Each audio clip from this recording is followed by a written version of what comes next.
ఈరోజు పండగ వాతావరణంలో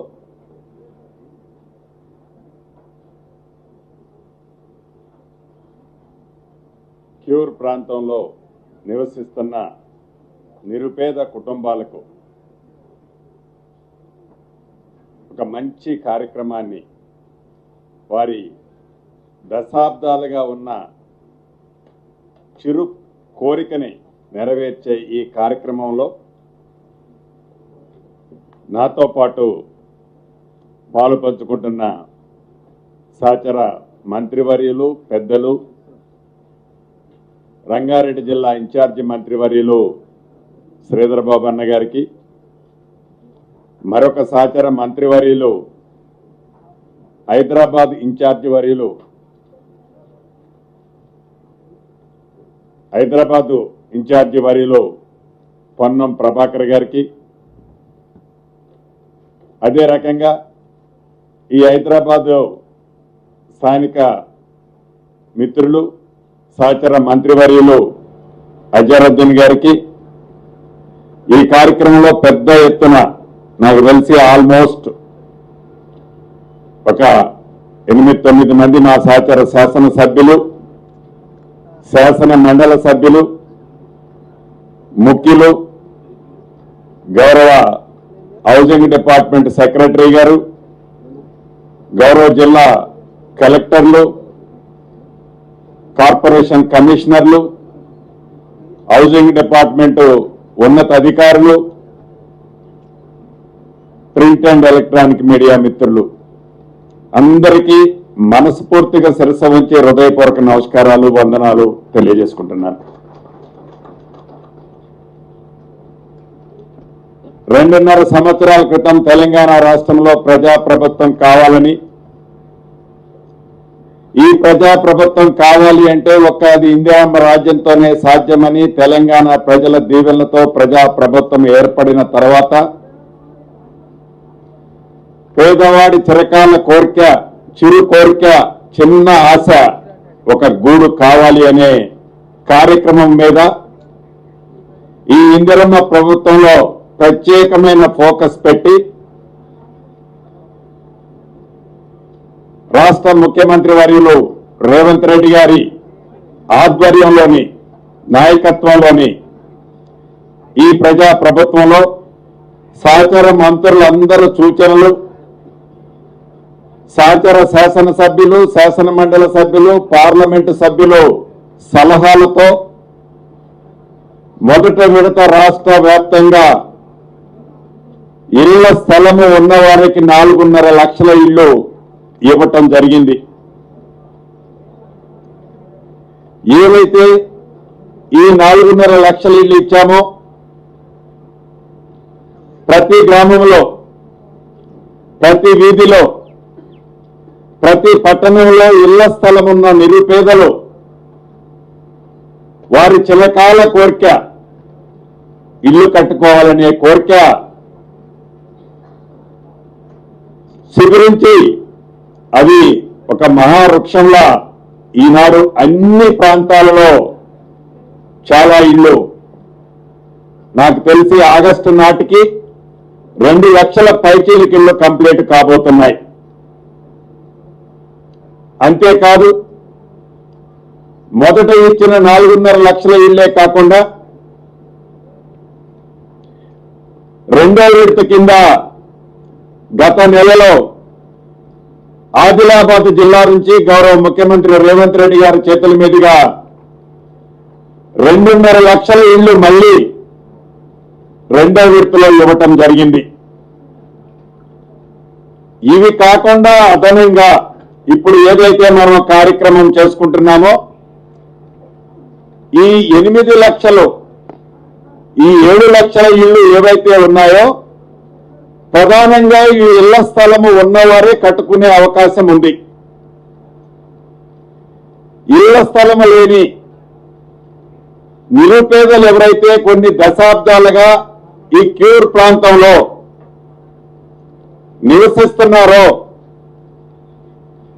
వారికి కూడా ఒక మార్గం చూపించాలని, వారి ఆశలను కూడా నెరవేర్చాలని, ఆ పేదవాడి కళ, ఆ పేదవాడి ఆశ తను పుట్టి పెరిగిన ప్రాంతంలోనే, ఆ గడ్డ మీదనే తనకి ఒక గూడు ఏర్పాటు చేయాలని ఈ ఇందిరమ్మ ప్రభుత్వంలో ఏ రకమైన లాభ ఆక్షేపణ ఆపేక్ష లేకుండా, ఏ రకమైన స్వార్థం లేకుండా ఆ పేదవాడు నివసించే ప్రాంతంలోనే ఆ గడ్డ మీదనే ఇల్లు ఇవ్వాలని నిర్ణయించి, దాంట్లో భాగంగా ప్రతి నియోజకవర్గాన్ని, క్యూరు ప్రాంతంలో ఉండే ప్రతి నియోజకవర్గాన్ని ఒక యూనిట్ గా తీసుకొని ఆ నియోజకవర్గంలోని హౌసింగ్ బోర్డు, హౌసింగ్ డిపార్ట్మెంట్ కి సంబంధించిన స్థలాలే కాకుండా రెవెన్యూ, పోలీసు, మిగిలిన శాఖలకు సంబంధించిన స్థలాలను కూడా సేకరించి ఏదైతే అదే నియోజకవర్గంలో ఆ జీవనోపాధి కోసం అక్కడ నివసించే ఆ బడుగు బలహీనుల కోసం ఇల్లిచ్చే కార్యక్రమం శ్రీకారమే ఈరోజు ఈ 1,00,000 ఇళ్లకాయ లాంఛనంగా ప్రారంభించే కార్యక్రమం బ్రోచర్స్ కనుక ఇతరత్ర. ఇది తప్పకుండా ఆ పేదవాడి ఆత్మగౌరవం, ఆ పేదవాడు ఎక్కడో 30-40 కిలోమీటర్ల సిటీకి దూరంగా ఒక అంటరాని వాడిలాగా కేవలం తను పని చేయటానికే ఉన్నాను అనే ఆలోచన ఆ పేద గుండెకి రావద్దు అని ఈ కోర్ ప్రాంతంలో గజము 2 లక్షల నుంచి 3 లక్షలు, సుమారు ఎకరము 100 నుంచి 250 కోట్లు విలువ చేసే భూముల్లో డబ్బు ముఖ్యం కాదు, పేదవాడికి కూడా కొన్ని కోరికలుంటాయి, పేదవాడికి కూడా ఈ కోరు ప్రాంతంలో నివసించాలనే ఆశ తప్పు కాదు, ప్రతిదీ డబ్బుతోనే విలువ కట్టొద్దు అని ఈ ఇందిరమ్మ ప్రభుత్వంలో, ఇందిరమ్మ ప్రభుత్వం అంటేనే పేదోడి ప్రభుత్వం, ఈ ఇందిరమ్మ ప్రభుత్వంలో గౌరవ ముఖ్యమంత్రి రేవంత్ రెడ్డి గారు సహచర మంత్రులందరం క్షుణ్ణంగా పరిశీలించి కొద్దిగా లేట్ అయినప్పటికీ ఇప్పుడు ఫస్ట్ ఫేజ్ లో పైలట్ కింద ఏవైతే రెడీగా 16 నియోజకవర్గాల్లో స్థలాలున్నాయో ఆ స్థలాలకు సంబంధించిన దాంట్లో ప్రతి నియోజకవర్గంలో 500 ఇళ్లని అపార్ట్మెంట్ రూపంలో కట్టి ప్రతి అపార్ట్మెంటు, ప్రతి ఫ్లాట్ 525 చదరపు అడుగులు ఉండే విధంగా డిజైన్ చేసి ఈరోజు వాటికి సంబంధించిన అప్లికేషన్ విధి విధానాలని ఇప్పుడే సహచర మంత్రివర్యులు, సహచర గౌరవ శాసనసభ్యులు, శాసన మండలి సభ్యులు సమక్షంలో, మీ అందరి సమక్షంలో లాంఛనంగా దాన్ని ఓపెన్ చేసుకున్నాం, ప్రారంభించుకున్నాం. ఈ ప్రభుత్వం ఏర్పడిన తర్వాత ప్రత్యక్షంగా మేము చూసిన కొన్ని విషయాలు మీ దృష్టికి తేవాల్సిన అవసరం ఉంది. ఈ క్యూర్ ప్రాంతంలో నివసించే నిరుపేదలు పడుతున్న ఇబ్బందులు ప్రత్యక్షంగా ఏవైతే చూశామో వాటిని మీతో షేర్ చేయాల్సిన అవసరం ఉంది. ఇది విమర్శ కాదు, ఆనాటి ప్రభుత్వం యొక్క ఆలోచన విధానంలో చిన్న పొరపాట్ల వల్ల వారి ఆలోచనని సరిగ్గా పెట్టి ఉంటే ఆ కట్టిన కొద్దో గొప్ప ఇళ్లైనా కూడా నిజంగా నిరుపేదలకి ఉపయోగకరంగా ఉండేవి. అలా చెయ్యని కారణంగా ఏవైతే వారు కట్టాము డబుల్ బెడ్రూమ్ అని చెప్పే వాటిలలో ఎలక్షన్లకి కపుల్ ఆఫ్ మంత్స్ ముందు బెనిఫిషరీస్ ని ఫైనల్ చేస్తే సుమారు 21-22 వేల మంది బెనిఫిషరీస్ ని ఫైనల్ చేస్తే కేవలం 9-10 వేల మంది ఆ బెనిఫిషరీస్ ఆ స్థలాల్లో నివసిస్తున్నారు. దానికి కారణం ఒక్కటే, వారిని అంటరానితనం వల్లనో లేకుంటే వారు ఈ కోరు ప్రాంతంలో నివసించొద్దని ఆనాటి ప్రభుత్వం యొక్క ఆలోచన వల్లనో వారందరినీ 30 నుంచి 35 కిలోమీటర్ల దూరంలో ప్రభుత్వ స్థలం ఆడ విశాలంగా ఉందని ఆడ కట్టి ఆడ ఇచ్చినప్పుడు అక్కడి నుంచి వారి జీవనోపాధి కోసం ప్రతిరోజు సిటీకి రాలేక వారు నివసించి పుట్టి పెరిగిన గడ్డ మీద వారికి ఉండే స్థానము లేదనే ఆలోచనతో ఏదైతే వారు ఎలకేషన్ ఇచ్చామని చెప్పుకునే ఇల్లు కూడా పత్రాలైతే తీసుకున్నారు, కానీ ఎవరు కూడా అక్కడ నివసించటం లేదనేది స్పష్టంగా నాతో సహా నేను వెళ్ళి ప్రత్యక్షంగా చూశాను. అక్కడ ఉండి వారు చెప్పేది యథార్థంగా నేను విన్నాను. నాతో పాటు ఇన్ఛార్జి మంత్రి వర్యులు కూడా అనేక పర్యాయాలు హౌసింగ్ శాఖతో పాటు కలెక్టర్లు, కమిషనర్లతో ఒక 7-8 సార్లు విస్తృతంగా దీని మీద డిబేట్ చేసుకున్నాం. ఆ డిబేట్ చేసి సింగిల్ నోటు కేబినెట్ లో డిస్కషన్ చేసినప్పుడు గౌరవ ముఖ్యమంత్రి గారు, సహచర మంత్రులు అందరూ ఇది పేదోడి ఆత్మగౌరవానికి సంబంధించిన విషయము, మీరు ఆ పేదోడికి అపార్ట్మెంట్ కింద ఇచ్చే అన్డివైడ్ ల్యాండ్ ఏదైతే ఉందో అది సుమారు 40 నుంచి 60 లక్షల రూపాయలు ఓన్లీ ల్యాండ్ కాస్టే ఉంటుంది.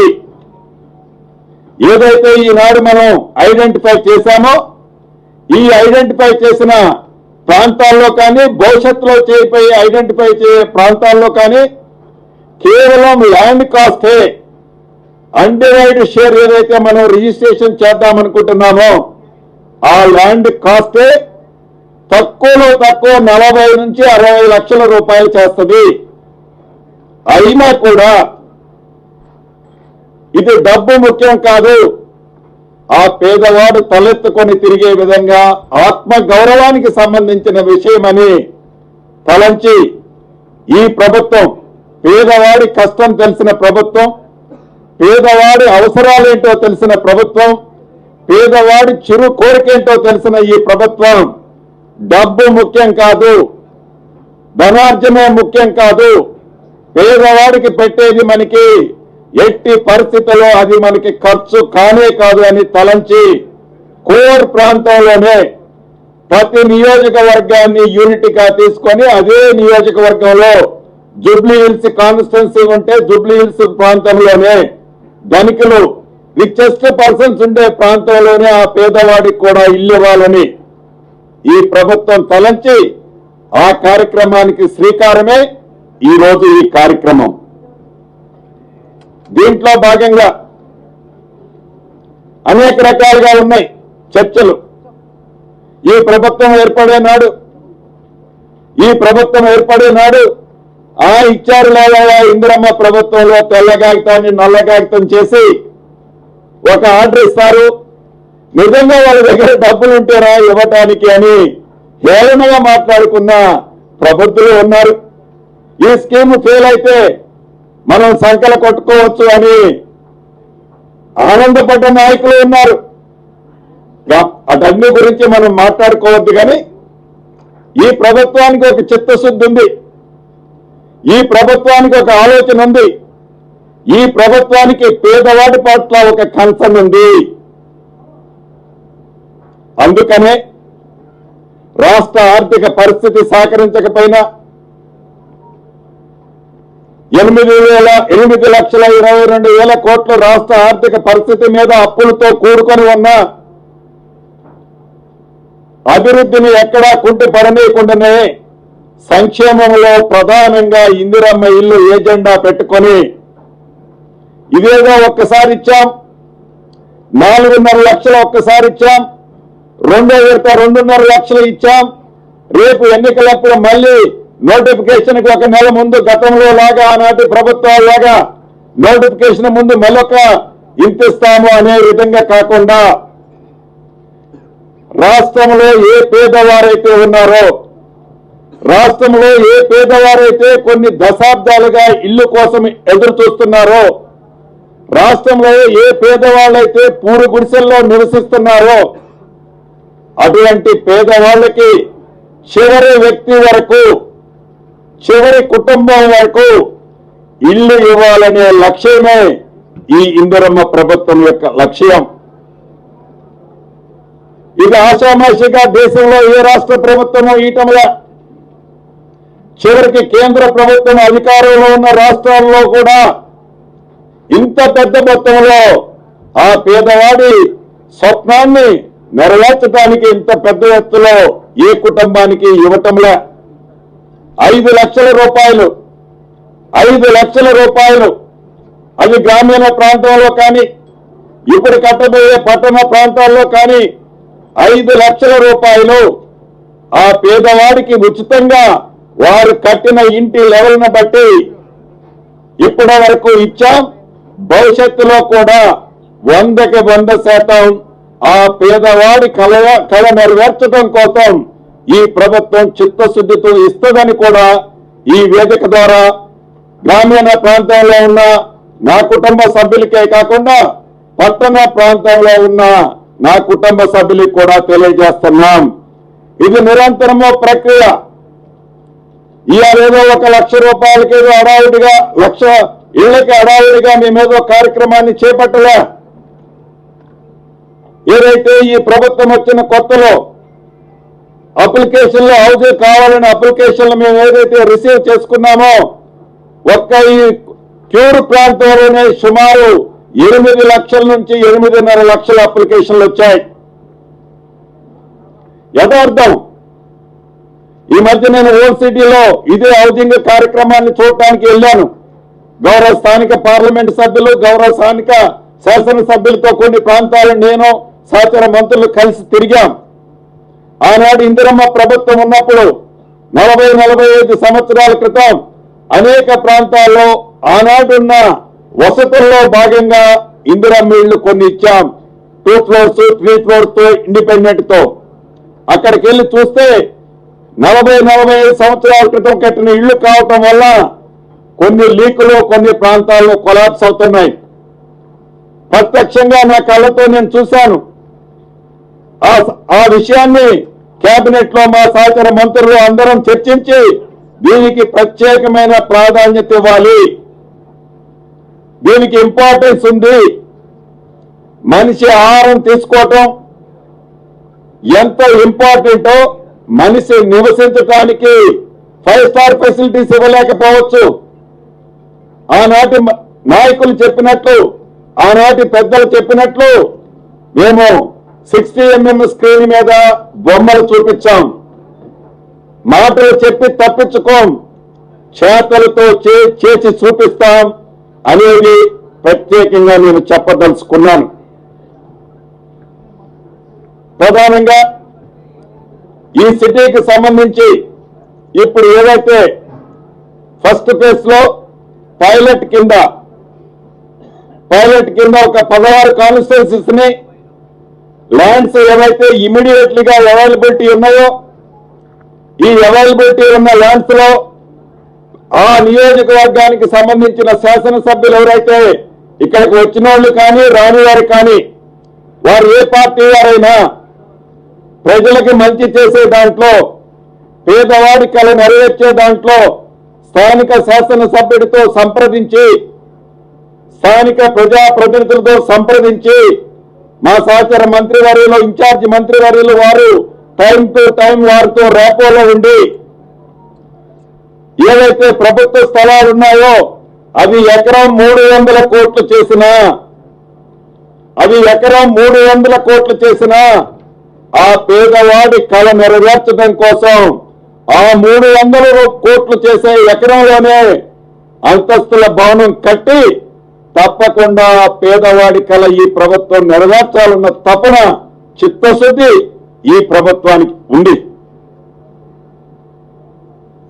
స్థానిక శాసనసభ్యులు కానీ స్థానిక ప్రజాప్రతినిధులతో టైం టు టైం కోఆర్డినేట్ చేసుకొని ఈ ల్యాండ్స్ ని ఐడెంటిఫై చేసి దాంట్లో ల్యాండ్స్ లో ఏమైనా చిన్న చిన్న విషయాలు ఉన్నా వాటిని క్లీన్ చేసి డిస్ప్యూట్ లేని ప్రాపర్టీస్ లో హౌసింగ్ బోర్డు అంటేనే ఒక ట్రస్ట్ ఉంది.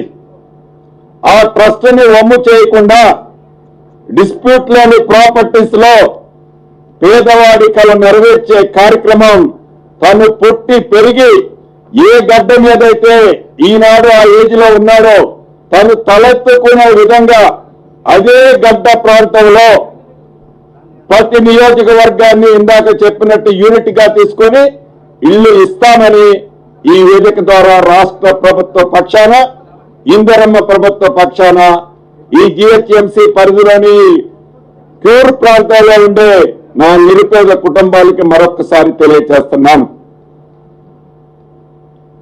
ప్రధానంగా ఆల్రెడీ నా మీడియా సోదరులందరికీ మేము బ్రోచర్స్ ఇచ్చాం. ఏవైతే పైలట్ కింద ఇప్పుడు తీసుకుంటున్నామో సుమారు 21 రోజులు ఈ అప్లికేషన్ ఇన్విటేషన్ కోసం 3 ప్లాట్ఫామ్ల మీద మీరు అప్లై చేసుకుని ఈజీగా అప్లై చేసుకునే యాక్సెస్ ని కూడా ఇవ్వటం జరిగింది.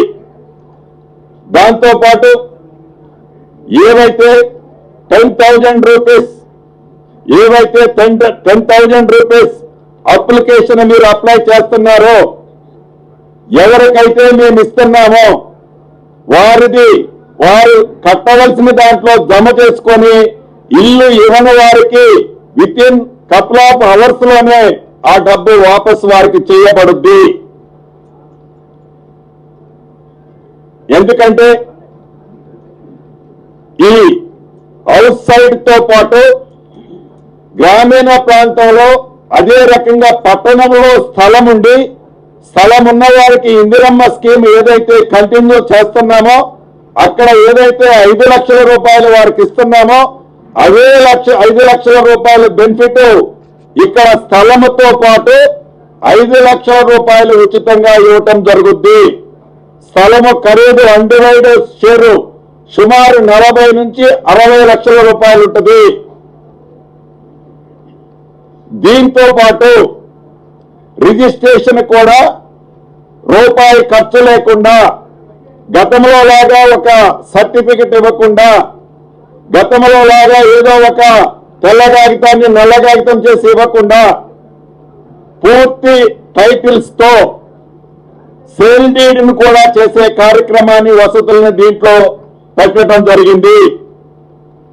అయితే ఇక్కడ ఆ సేల్ డీడ్ ఎవరైతే బెనిఫిషరీ ఉన్నాడో ఆ బెనిఫిషరీ 10 years వరకు అమ్ముకోవటం కుదరదు. ఆ బెనిఫిషరీ 10 years వరకు ఆ ప్రాపర్టీని అమ్ముకోవటం కుదరదు. కానీ ఆ డాక్యుమెంట్ ఆ బెనిఫిషరీ బ్యాంక్ లోన్ కోసమో తన అవసరాల కోసమో ప్లెడ్జ్ చేసుకునే వసతిని కల్పిస్తున్నాము. ఆ బెనిఫిషరీ ఏదైతే ఒరిజినల్ డాక్యుమెంట్ రిజిస్టర్డ్ డాక్యుమెంట్ చేస్తున్నామో ఆ డాక్యుమెంట్ అమ్ముకోవటానికి 10 సంవత్సరాల వరకు కుదరదు. 10 సంవత్సరాల తర్వాత తను అమ్ముకోవచ్చు. అదే రకంగా రిజిస్టర్డ్ డాక్యుమెంట్ వచ్చిన తెల్లారైనా కూడా ఆ డాక్యుమెంట్ ని ఏదైనా బ్యాంక్ లో ప్లెడ్జ్ చేసి తన కుటుంబ అవసరాల కోసం దాన్ని ప్లెడ్జ్ చేసుకునే సౌకర్యాన్ని ఈ స్కీములో కల్పిస్తున్నాము. అంతేకాదు ఒకే కుటుంబానికి ఏదైతే కుటుంబం అంటే డెఫినేషన్ ఏదైతే ఉందో ఆ కుటుంబానికి భార్యకొకటి భర్తకొకటి ఇలా ఇవ్వరు. కుటుంబానికి ఒక్కటే ఇస్తారు. అది ఉన్న అపార్ట్మెంట్స్ కంటే ఎక్కువ అప్లికేషన్లు వస్తే పారదర్శకంగా ఓపెన్ గా లాటరీ సిస్టమ్ తో ఆ బెనిఫిషరీస్ అందరి సమక్షంలో డ్రా తీసి ఆ డ్రా తీసిన సీరియల్ ప్రకారము ఆ ప్రయారిటీ ప్రకారము వారికి ఇవ్వటం జరుగుద్ది. అంతేకాదు ఇంకా ఆ బ్రోచర్లో పూర్తి వివరాలు మీకు ఇచ్చాం. రేపటి నుంచి ఇవాళ జూలై 20వ తారీఖు జూలై 21వ తారీఖు నుంచి ఆగస్టు 10వ తారీఖు వరకు అంటే 21 days అంటే 3 వారాలు అప్లికేషన్ చేయాల్సిన వాళ్ళు ఇందాక నేను చెప్పినట్టు మీ సేవ కానీ వాట్సాప్ లో కానీ మూడోది ఏంటండి పోర్టల్ వెబ్సైట్ లో కానీ మీ సేవ కానీ వాట్సాప్ లో కానీ మీ వెబ్సైట్ నుంచి కానీ 3 పోర్టళ్లలో అర్హులైన వారు ఎవరైతే ఉన్నారో ఏ కాన్స్టిట్యున్సీ వారో ఆ కాన్స్టిట్యున్సీలోనే ఇప్పుడు ఏవైతే 16 నియోజకవర్గాల్లో నేను పేర్లు చదువుతాను ఈ 16 నియోజకవర్గాలు కాకుండా మిగిలిన వాటిని కూడా వీలైనంత తొందరలో అక్కడ కూడా ల్యాండ్స్ ఐడెంటిఫై చేసి ఏదైతే ఈ క్యూర్ ఏరియాలో 24-25 నియోజకవర్గాలు ఉన్నాయో వాటిలో కూడా లొకేషన్స్ ఇవ్వటం జరుగుద్ది. ఇక్కడ అప్లికేషన్ చేసిన వాళ్ళందరికీ 360 డిగ్రీస్ లో గతంలో వారికి ఏదైనా ఇల్లు ఉన్నా సైట్ ఉన్నా ఏవైతే ఇతరత్ర ఆస్తులున్నా అటువంటి వారికి ఈ ఫస్ట్ ఫేజ్ లో ఇవ్వలేము. ఎవరైతే ఇల్లు కానీ ఒక చిన్న గజము చోటు కానీ లేని నిరుపేదలున్నారో వారికి ఫస్ట్ ఫేజ్ లో టాప్ ప్రయారిటీ ఇవ్వటం జరుగుద్ది. ఈ చేసే దాంట్లో పారదర్శకంగా మళ్ళీ పదే చెప్తున్నాను, పారదర్శకంగా మీది ఏ పార్టీ అని అడగాం, మీది ఏ కులం అని అడగాం, మీది ఏ మతం అని అడగాం. చివరికి నీకు ఇల్లు ఇస్తున్నాను కదా, రేపు మా పార్టీ తరఫున ఈ శాసనసభ్యుడు అక్కడ నిలబడుతున్నాడు అతనికి ఓటేయాలనే కండిషన్ కూడా పెట్టాం. ఇది ఇందిరమ్మ ప్రభుత్వం, పేదోడి ప్రభుత్వం. ఈ ప్రభుత్వానికి చిత్తశుద్ధి పదే చెప్తున్నాను. పేదవాడి బాగే ఈ ప్రభుత్వం యొక్క మెయిన్ ఎజెండా, ఇంకా అదర్ థింగ్ ఈ ప్రభుత్వానికి ఏమీ లేదు. కాబట్టి ఏవైతే మీరు ఈ క్యూర్ ప్రాంతంలో ఇప్పుడు పైలట్ కింద స్టార్ట్ చేస్తున్నామో ఈ పైలట్ అనేది మోడల్ గా చేస్తున్నాం. దీని కంటిన్యూషన్ ఇది నిరంతరం 1,00,000 ఇళ్లని అనౌన్స్ చేశాం. 1,00,000 ఇళ్లే కాదు, ఇది నిరంతరము జరిగే ప్రక్రియ. ఈ క్యూర్ ప్రాంతంలో క్యూర్ ప్రాంతమే కాదు రాష్ట్రమంతా కూడా. రెండో విడత అనౌన్స్ చేసేటప్పుడు గౌరవ ముఖ్యమంత్రి గారు సహచర మంత్రులు అందరం చెప్పాం, ఈ రాష్ట్రంలో పూరి ఇళ్లు లేకుండా పక్కా ఇళ్లు కట్టిస్తామని చెప్పాం. ఇందిరమ్మ ఇళ్లు రెండో ఫేజ్ లో ఏవైతే పూరి ఇళ్లున్నాయో గ్రామీణ ప్రాంతంలో కొన్ని పట్టణ ప్రాంతాల్లో వాటన్ని సుమారు ఇప్పటి వరకు వచ్చిన ప్రాథమిక సమాచారం ప్రకారం ముందు ఒక 28,000-30,000 అని మా గౌతమ్ గారు చెప్పారు. కానీ తీరా చూస్తే అది 42,000-44,000 వరకు ఇప్పటి వరకు వచ్చింది. ఇంకా అది పెరగొచ్చు కూడా. పెరిగినా టాప్ ప్రయారిటీలో ఆ పూరిళ్ళు ఏవైతే ఉన్నాయో ఇళ్ల స్థలం ఉండి పూరింట్లో నివసిస్తున్నారో వాళ్ళకి ఇందిరమ్మ ఇళ్లు గ్రామీణ ప్రాంతంలో కానీ పట్టణ ప్రాంతాలను కూడా కట్టిస్తున్నాం. అంతేకాదు ఏదైతే అక్కడ ఇచ్చినట్లే ఈ అర్బన్ ప్రాంతంలో క్యూర్ ప్రాంతంలో ఇప్పుడు మనం లాంచ్ చేసుకున్న అప్లికేషన్ ప్రకారం ఇళ్ల స్థలము ఫ్రీ, మిగిలిన కుటుంబ సభ్యునికి ఇచ్చినట్లు ఈ ఫ్లాట్కి 5 లక్షలు రాష్ట్ర ప్రభుత్వం బరాయిస్తుంది. అంచనాల ప్రకారం ఏదైతే కాంట్రాక్టర్ ఫైనల్ చేసి ఇప్పుడున్న ఎస్ఎస్ఆర్ రేట్ల ప్రకారం అక్కడ మౌలిక వసతులతో కలిపి ఈ 525 ఎస్ఎఫ్టీకి సుమారు 11 లక్షల రూపాయలు ఖర్చు వస్తుంది. ఈ 11 లక్షల రూపాయల్లో రాష్ట్ర ప్రభుత్వం పక్షాన 5 లక్షల రూపాయలు ఉచితంగా రాష్ట్ర ప్రభుత్వమే ఆ కాంట్రాక్టర్ కి పే చేస్తుంది. మిగిలిన 6 లక్షల రూపాయలు ఈ ప్రణాళిక అంతా 1 year లో పూర్తి చేయాలని టార్గెట్ పెట్టుకున్నాము. ఈ 1 year లో 4 ఇన్స్టాల్మెంట్స్ కింద ఈ 6 లక్షల రూపాయలు ఏవైతే ఉన్నాయో ఆ పేదవాడికి బరువు కాకుండా ఆ పేదవాడి కోరిక నెరవేర్చడం కోసం ఆ పేదవాడు ఈనాడు ఏ పూరిల్లోనో ఏ వసతులు లేని స్థలంలో ప్రతి నెల 15 నుంచి 20,000 రూపాయలు అద్దెలు కడుతున్నారో ఆ అద్దెల నుంచి ఉపశమనం కల్పించడం కోసం విడతల వారీగా ఈ 6 లక్షల రూపాయలు 4 విడతల్లో కట్టే విధంగా వసతి కల్పిస్తున్నాము. ఈ 6 లక్షల నుంచి ఇప్పుడు ఏదైతే 10,000 రూపాయలు కడతాడో దాన్ని తగ్గించి 5,90,000 ఆ పేదవాడి దగ్గర నుంచి ఆ ఎస్క్రో అకౌంట్ డైరెక్ట్ గా ఆన్లైన్ లో పే చేసే కార్యక్రమాన్ని ఏర్పాటు చేస్తున్నాము. ఎవరైతే లబ్ధిదారులు ఉన్నారో, ఎవరైతే ఈ కోర్ ప్రాంతంలో నిరుపేద నా కుటుంబ సభ్యులు ఉన్నారో, ఎవరైనా మిడిల్ మ్యాన్ గా, ఎవరైనా బ్రోకర్ అవతారం ఎత్తి, ఎవరైనా మాయమాటలు చెప్పి మీ దగ్గరకు వచ్చి నాకు శ్రీధరబాబు అన్న తెలుసు, పొంగిరెడ్డి తెలుసు, పొన్నం గారు తెలుసు, వీరు తెలుసు, వారు తెలుసు అని మాయమాటలు చెప్తే మీరేమీ నమ్మొద్దు. మాయ మాటలకు మీరు 1 రూపాయి కూడా ఖర్చు పెట్టొద్దు. పారదర్శకంగా మీకు ఇల్లు వస్తుంది. దయచేసి మిడిల్ మ్యాన్ కి 1 రూపాయి కూడా నా కుటుంబ సభ్యులు ఖర్చు పెట్టొద్దని, లంచాలు ఇయ్యొద్దని ఈ వేదిక ద్వారా వారందరినీ అభ్యర్థిస్తున్నాను.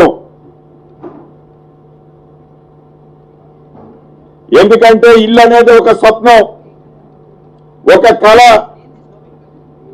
గతంలో మేము చూసాం, వీరికి డబుల్ బెడ్రూమ్ ఇవ్వడానికి 3 లక్షలు ఇచ్చాము, 5 లక్షలు ఇచ్చాము, ఇది చేశాము, అది చేశామని ఇక్కడున్న మా అందరి దగ్గరికి ఆ నిరుపేదలు వచ్చి చెప్పుకున్న కేసులు కొన్ని ప్రత్యక్షంగా చూశాము, విన్నాము. అటువంటి పరిస్థితి వద్దని ప్రత్యేకంగా దాన్ని ఈ వేదిక ద్వారా నా పేద కుటుంబ సభ్యులకి తెలియజేయదలుచుకున్నాను. కాబట్టి ఈరోజు ఈ ఇందిరమ్మ ఇళ్ల కార్యక్రమాన్ని ఆనాడు భద్రాద్రిలో రాముల వారి సన్నిధి నుంచి ప్రారంభించాం. ఒక శుభదినం, అద్భుతంగా సిటీలో బోనాల పండుగలు జరుగుతున్నాయి. మా ఇన్ఛార్జి మంత్రులందరి సమక్షంలో ఆ అమ్మవారి సాక్షిగా ఈ రాష్ట్ర ప్రభుత్వానికి ఏ రకమైన స్వార్థము లేదు, ఏ రకమైన సెకండ్ థింకింగ్ లేదు, ఏ రకమైన వ్యక్తిగతమైన ఆలోచన లేదు. ఈ బోనాల పండుగ ఈ నెలలో ఏ రకంగా అయితే జరుగుతున్నాయో మళ్ళొచ్చే బోనాల పండుగ నాటికల్లా నా పేదింటి ఆడబిడ్డ తన దశాబ్దాల చిర కోరిక ఆశ నెరవేర్చడమే ఈ ప్రభుత్వం యొక్క లక్ష్యమని ఈ వేదిక ద్వారా తెలుపుతూ మా మిత్రులు చెప్పినట్లు నెక్స్ట్ బోనాలకి అక్కడి నుంచే బోనాలు ఎత్తిస్తానని మా అన్న చెప్తున్నాడు.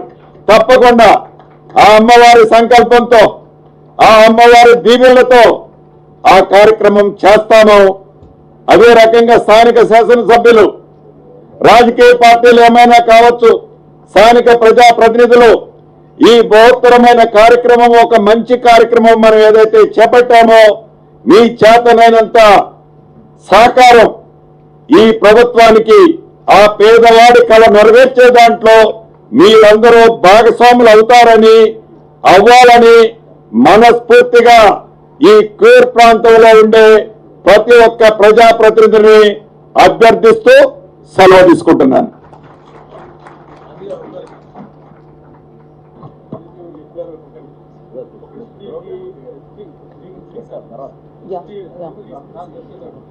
Thank you very much sir. ఇప్పుడు గౌరవనీయులు మంత్రి ఐటీ అండ్ ఇండస్ట్రీస్. ఒక్క నిమిషం. ఏదైతే మీకు బ్రోచర్ లోనే స్పష్టంగా ఇచ్చాం, రిజర్వేషన్లకు సంబంధించి ఎస్సీ, ఎస్టీ, బీసీ సామాజిక వర్గాలకు సంబంధించింది కూడా ఒక రిజర్వేషన్ ఇవ్వటం జరిగింది. మైనారిటీది కూడా దాంట్లో ఉంది. తప్పకుండా ఆ రిజర్వేషన్ ని 100% పాటిస్తాం.